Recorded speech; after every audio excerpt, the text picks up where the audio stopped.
Hi guys, this is your BURN30 workout instructional video. Have a quick look at the standards for the movements that you've got for tomorrow and yeah, take a listen and look in.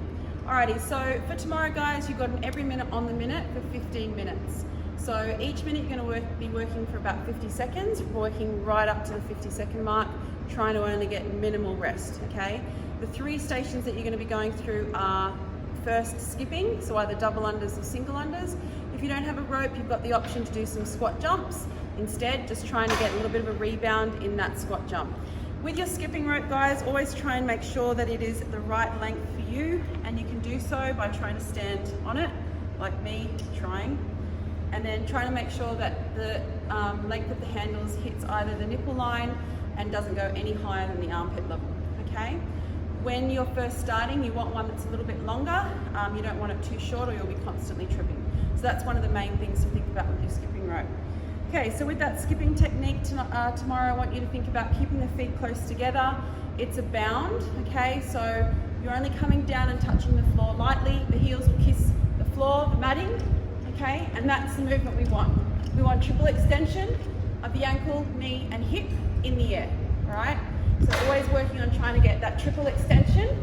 We don't want extension through the hip and then bending at the knee, okay? Or lots of bending at the hip. We always want triple extension in the air.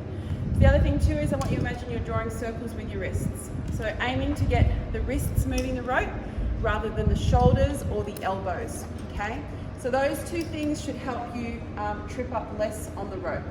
50 seconds of work, you will maybe trip here or there, but just try and get straight back into it and work hard, all right?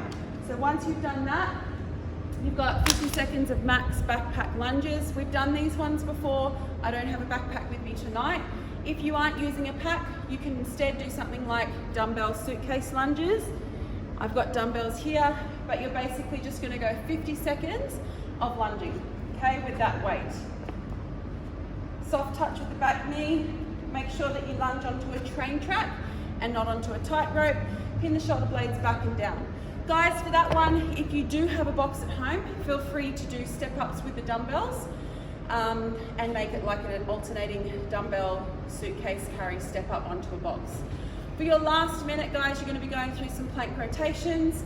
This one's a good one. It's all about activating the core and really burning through a bit of a core exercise.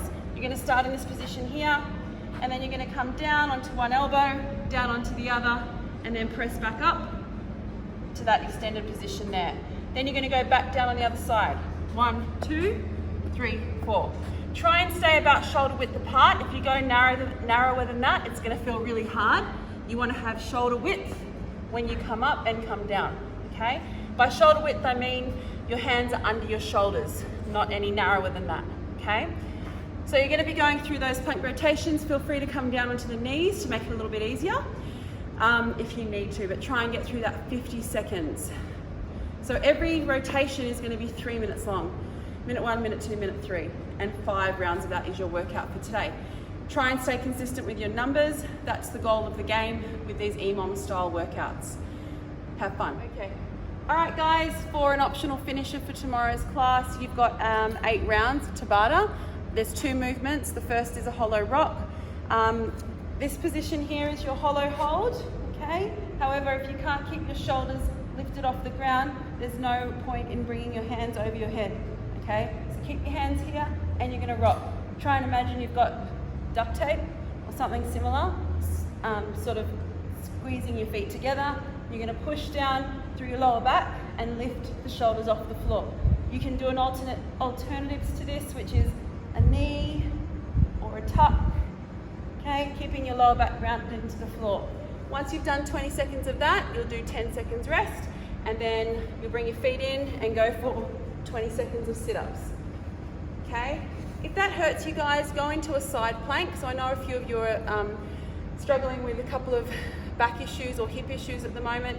So instead, go into a side plank. I don't care if you have the knee down, I just want you to work on raising the hip up, okay? And that will still activate the core, just a different part of it, which is there's no problem with that at all. So if you have lower back issues or hip flexor issues, scrap the sit-ups and do a side plank instead. Same thing, 20 seconds, 10 seconds off. You're gonna go 8 rounds of this, guys, okay? And if you don't have a Tabata clock or timer on your phone, go to YouTube and just chuck in Tabata songs and it will do it for you. Okay, enjoy.